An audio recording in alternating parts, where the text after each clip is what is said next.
مقصد زیادہ آج یہ تھا کہ ظاہر ہے چونکہ ایک تو لوگ اس سیگمنٹ سے بہت محبت کر رہے ہیں تو اس پر بھی کچھ بات کریں, لیکن ہم ایز پروفیشن ایک شیف کے طور پر اس لیے کہ پاکستان میں ہر دوسرا شخص ڈائریکٹلی یا انڈائریکٹلی بہرحال کھانے پکانے اور کھانے سے تو خیر سب کے سب لوگ, بادامی صاحب بھی آپ سوچیے منسلک ہیں. کیا بناتے ہو؟ الو بناتے ہیں.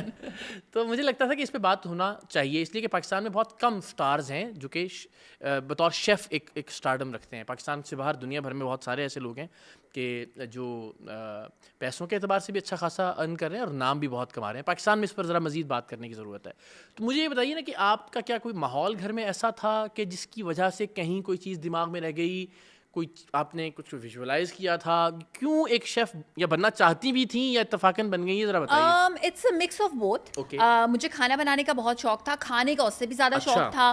کہیں بھی ٹریول کرتی تھی یا کچھ بھی, ایون اگر کراچی کے ہی کسی ریسٹورینٹ میں کھاتی تھی تو میں سوچی تھی اس میں یہ ایڈ ہوا ہوا ہے, وہ تو وہ ایک اندر تھا, موجود تھا, سائنٹسٹ موجود تھا.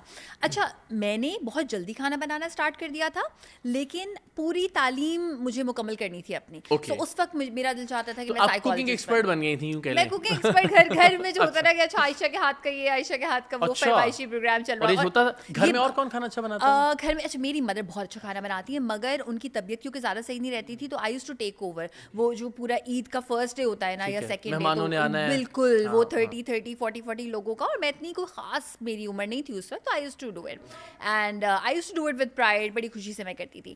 پھر مجھے ایسے لوگ کہتے تھے کہ شیف بن جاؤ, شیف بن جاؤ, ایسے مذاق میں جو کہتے ہیں. I never took it seriously until. اچھا, اس زمانے میں اب یہیں پر شروع کریں گے انٹل سے, کہ ہوتا ہے نا کہ بھائی فلاں کا جو مٹن پلاؤ ہے نا وہ عائشہ بہت اچھا بناتی ہے, یا جو رضیاں ہیں نا وہ لیٹس سے وہ کریلے گوشت بہت اچھے بناتی ہیں, بھائی اس کے ہاتھ کی کڑی بہت اچھی ہوتی ہے. تو خاندان میں آپ کا کیا کیا مشہور تھا کھانے کے اعتبار سے؟ میرا جو بیسک چیزیں ہر ایک کی ہوتی ہیں, بریانی, قورمہ, کوفتے, وہ تو ہے, مگر آئی لو سبزیاں. تو جو بھی میرے ہاتھ کی سبزی کھاتا تھا, ایسے بہت سارے انسٹنسز ہیں میری فیملی میں جس میں میں نے آلو گوبھی بنائی. اب میرا بھائی اس دن آیا, کہہ رہے ہیں یہ خوشبو کس چیز کی آ رہی ہے؟ ہم لائک آلو گوبھی. ہاں, تو اتنی اچھی خوشبو کیوں آ رہی ہے؟ ہم لائک بیکاز آلو گوبھی اچھی ہوتی ہے. تو بہت سارے لوگ میری فیملی میں, میرے دوستوں میں بہت زیادہ لوگ سبزیاں کھانا شروع ہو گئے. انہوں نے کہا یہ ہوتی ہے. اچھا, یہ کریڈٹ ہے آپ کو جاتا ہے, کیا بات ہے, ان کی صحت میں آپ کا ایک بہت بڑا کردار ہے. اچھا, انٹل سے شروع کرتے ہیں. اچھا, until I did my graduation. بہت کسی اچھا خیر, مطلب بہت ہی لمبا چلی گئی نا. نہیں, آپ نے ایک بڑے مشکل سبجیکٹ میں ماسٹرز کیا نا, اس کی بھی بات ہم کر رہے ہیں. اچھا, میں نے کیا انڈسٹریل سائیکالوجی میں. وہ سننے میں مشکل لگتا ہے, بیسکلی ہیومن ریسورسز. اس میں یہ ہے کہ بھائی سائیکالوجی ان لوگوں کی جو کسی بھی کمپنی میں کام کرتے ہیں. بادامی صاحب کو سننے میں بالکل آسان نہیں لگے گا. خیر, تو انڈسٹریل سائیکالوجی یہ کیا ہے؟ انڈسٹریل سائیکالوجی بیسکلی سائیکالوجی کا ایک ایسا سیکٹ ہے جس میں ہم بات کرتے ہیں ان لوگوں کی جو کسی بھی دفتر میں کام کرتے ہیں. It doesn't have to be an industry, it could be any company, you and I, anyone working anywhere, کہ کیا کیا چیزیں ان کے لیے آپ کریں کہ وہ بہتر پرفارم کریں. It could be light, it could be sound, it could be incentives. So it's actually a very good thing. اور میں نے اس لیے کی تھی کیونکہ اس زمانے میں ہر کوئی ایم بی اے کرتا تھا. ہاں, جس کو دیکھو ہر کوئی, وسیم بادامی بھی اور سب لوگ, انہوں نے بھی ایم بی اے کیا ہوا ہے. آپ کی اطلاع کے لیے میری کوئی اب آپ نے کہا ہوگا, ظاہر آپ کو کسی نے بتایا ہوگا نا کہ انہوں نے ایم بی اے کیا ہے, مجھے نہیں, تبھی آپ نے یہ بات کی ہے. مجھے نہیں پتا. ٹھیک ہے. تو اس زمانے میں ہر کوئی ایم بی اے کرتا تھا, تو میری کوئی, مجھے میتھس کا کوئی خاص شوق نہیں ہے.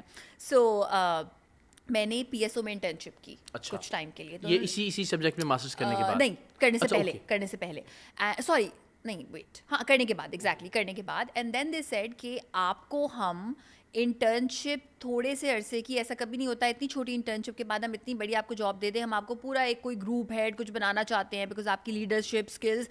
بٹ اس کے لیے میں حیران ہو رہا ہوں. اچھا, مجھے بڑی خوشی ہوئی تھی اس وقت. بٹ نہیں مطلب خوشگوار حیرت ہو رہی ہے مجھے. جی. تو انہوں نے مجھے کہا کہ یہ آپ کے ٹائمنگس ہوں گے اور آپ کی ایسی تنخواہ ہوگی. میں نے کہا 9 to 5. اچھا, ہاں, یہ نہیں ہوگا. نہیں, اس وقت تھوڑی سی پیمپرڈ بھی تھی, اتنا کوئی بہت مجبوری والا کچھ وہ نہیں تھا. تو تو میں نے کہا نہیں 9 to 5 نہیں نا, بڑے نخرے کہ 9 to 5 میں نہیں کروں گی, میں کچھ زبردست کروں گی, میں کچھ ایسا کروں گی کہ ہر دن میرے لیے نیا ہو اور کچھ ایسا. تو اس وقت میرے دماغ میں کچن تھا جو آپ یہ سوچ رہی تھیں, کچن تھا میرے دماغ میں, کچن تھا, مگر میرے دماغ میں کمرشل کچن بھی تھا, میرے دماغ میں وہ ایک کوکب خواجہ آتی تھی ٹی وی پہ اس زمانے میں, وہ کبھی شو دیکھتی تھی, ان کی کتابیں بھی ہم سب کے گھر میں ہیں, میرے پاس ابھی تک ان کی کتابیں ہیں. سو آئی واز لائک کہ مجھے کوکب خواجہ جیسا کچھ کرنا ہے لائف میں, ان کی کلرفل وہ ہوتی تھی ساری چیزیں, کراکری وغیرہ. So then I applied, like I applied at a channel کا میں نام نہیں لے سکتی, اچھا, سو ذائقہ بزنس پلس, تو وہاں پہ میں نے اپلائی کیا تھا اور میں نے کہا کہ مجھے تو یہ کوکنگ شو کرنا ہے. And then they called me and then they wanted to hire me, but there was this one guy who said کہ آپ کا تو کوئی ایسا کوئی آپ نے کوئی کورس نہیں کیا ہوا ہے, ناٹ اے شیف, سو آپ آپ شیف کیوں, آپ تو شیف ہی نہیں ہے, تو نہیں آپ ایک کام کریں, آپ جائیں, آپ کچھ پڑھائی کر کے آئیں. اچھا, he did it because he didn't want to take me. ٹھیک ہے, جان چھڑوانا چاہ رہے تھے وہ ایک. اور میں نے کہا یہ تو ویسے اچھی بات ہے, مجھے کرنا چاہیے. تو پھر تھینکس ٹو ہیم میری بہن رہتی تھی آسٹریلیا میں, آسٹریلیا چلی گئی, وہاں سے میں نے ولیم اینگلس سے بڑے اچھا کورس کیا. ولیم اینگلس ایک انسٹیٹیوٹ کا نام ہے, میں پتہ بھی صاحب کے لیے دوبارہ سننا چاہ رہا تھا. ولیم اینگلس ایک انسٹیٹیوٹ کا نام ہے. وہاں سے میں نے جو ہے وہ فل ٹائم پڑھائی کی, بڑا مزہ آیا, بہن بھی وہیں رہتی تھی. تو 1 سال کا تقریباً آپ نے وہ کورس کیا؟ ہاں, اراؤنڈ 2 ایئرس کا وہ تھا. وہ میں نے کیا بڑے شوق سے. نہیں, میلبرن. سڈنی میں نے بائی دا وے گئی نہیں سڈنی. آئی نو, میں لائک میرا ٹائم. آپ جانتی ہیں دنیا میں غالباً سڈنی سے میلبرن کی فلائٹس جو کسی بھی ڈومیسٹک روٹ پر سب سے زیادہ غالباً 460 فلائٹس ہیں اے ڈے. ریئلی جناب, بہت بڑا, یعنی اس اعتبار سے سب سے زیادہ بزی روٹ ہے میلبرن اور سڈنی. آپ کو جانا چاہیے تھا. خیر جانا چاہیے تھا. سو بس وہ میں نے پھر پڑھائی کی, اس کے بعد پھر میں واپس آئی, اور اس کے بعد پھر بس میرا دل کیا کہ یار اب کچھ پاکستانی بھی ہونا چاہیے. پھر میں نے پتھم میں کیا. اس کے بعد پھر ذائقہ پہ یہ اسٹارٹ ہو گئی میری جرنی. میں نے کسی کو کال کی, انفیکٹ میں نے کو میں نے کر لیا کورس. آپ کون, سو بیسکلی آپ کون. تو میں نے کہا میں وہ, یاد ہے ایک بار آپ نے آڈیشن لیا تھا, ایسا کچھ کیا میں نے. تو نے کہا چلے صحیح آپ آ جائیں.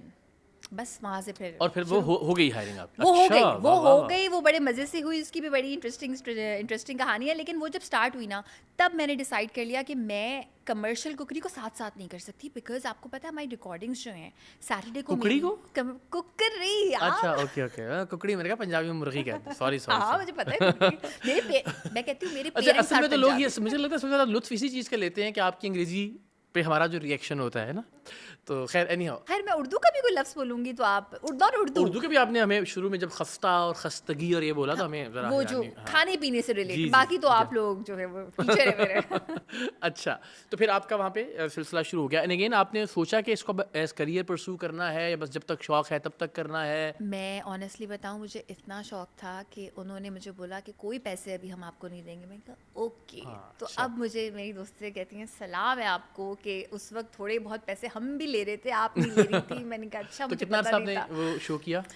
میں نے وہ شو اوور آل کیا 4 سال. اچھا. مگر جو میں نے فری میں کیا وہ میں نے کیا کوئی 3 months تک. اچھا, 3 months تک میں نے فری میں کیا. اس کے بعد میں پھر اوپر سے آئی, میں چھوڑی.